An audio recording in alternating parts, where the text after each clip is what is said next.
A redcoat! Violence, Colonel Allen, is never justified. It's the people's right to revolt. Just where did you get your outrageous excuse for a political philosophy anyway? Well, let me think. Ah, I remember now. That's right, Mr. John Locke from Pensford, England. Oops!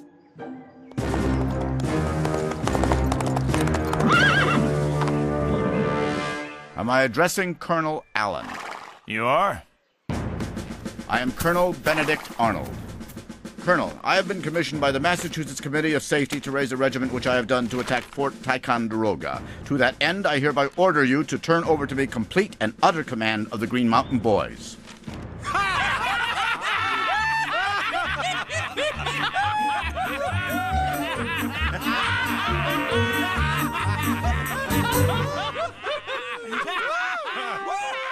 Well, Colonel, with all the respect due a man of your high rank and obvious importance, I formed this battalion, these are my men, and I'll be darned if some little red peacock is gonna strut in here and start giving them orders.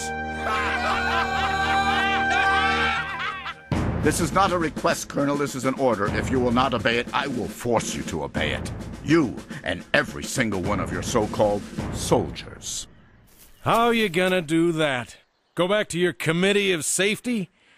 The Green Mountain Boys are serving under Ethan Allen, or the Green Mountain Boys are going home. Captain, this attack is too important to jeopardize by sniping between fellow patriots. So I'll make you a deal. I'll let you share command of the boys here and ride with me in front of them, if you agree not to cause any trouble for us back in Massachusetts. But remember, no one gives orders to these men but me. Ever. Are we agreed? He'll never do it. He must do it. Agreed. Colonel Allen! A redcoat riding this way on the white horse with a bright red jacket. He was a shrimp, but he... Did you spot the British soldier too, monsieur?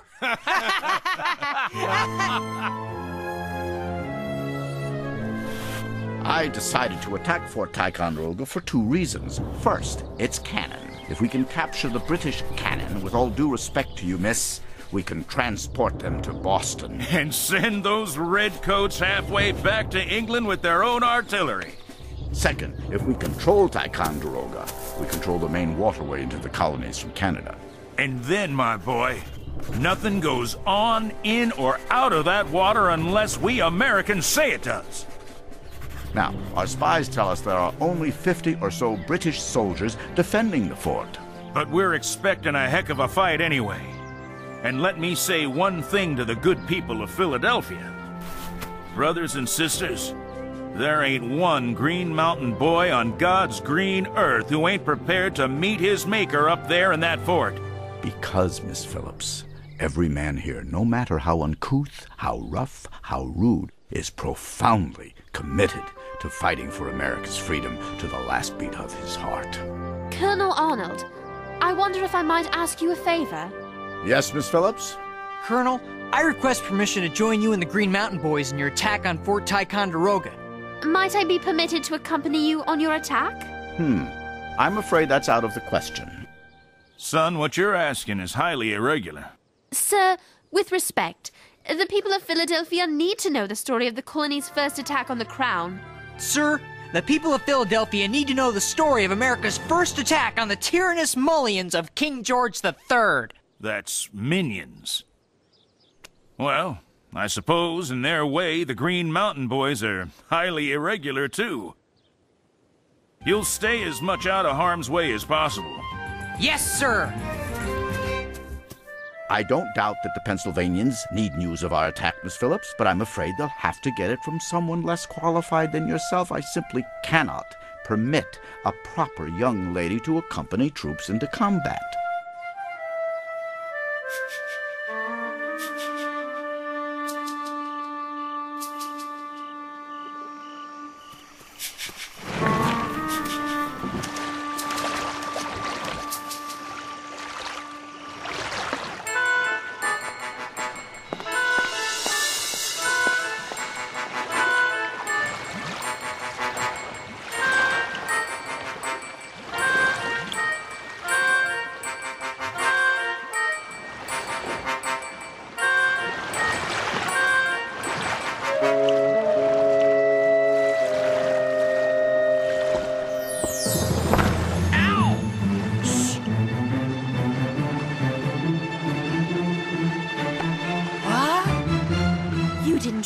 think you'd be the only one getting this story, did you?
Misfire!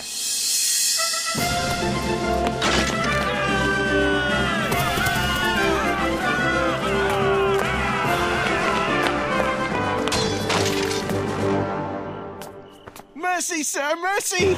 Take me to your commanding officer. Now! All right, all right.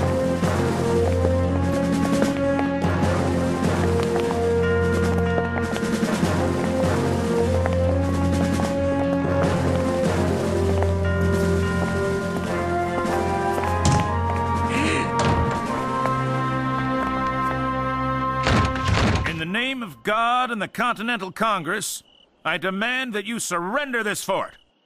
Come on out, you old rat!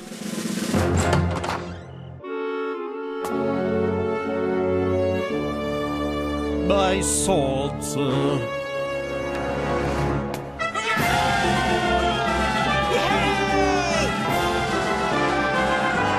Hey, prisoners! Gather all weapons, artillery, and ammunition! That's an order. Well, go on, boys, and find the rest of these redcoats.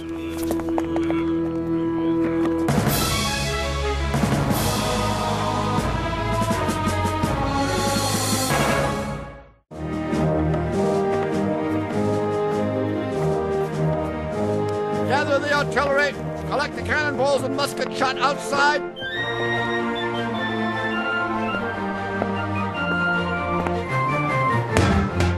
An inch to the left, and you'd be heading for a court-martial in Boston. Oh, so sorry, sir. I notice you got your story after all, Miss Phillips. I do hope we meet again under more favorable circumstances. I believe you would like my father. Major Phillips, retired. I understand he was a fine soldier. Please send him my best regards. I shall do so, Colonel. I had dreamed that he might join me in the Grants someday. But I have recently learned that the New Hampshire Grants are no place for our family to make a home. We'll eat heartily tonight. Look at all this food. No wonder the redcoats didn't fight us. They were too fat and happy from all this jerky. All this without firing a shot! We're gonna whip those redcoats in no time! Don't get cocky, son. We've a long way to go before we win our freedom. Hold on there, Edward. Wasn't that little French weasel trying to drum up some of this stuff back in the Green Mountains?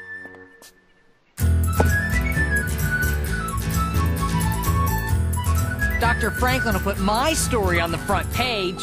He'll put mine on the front page. Dr. Franklin is many things, but he is not insane. Papers ready.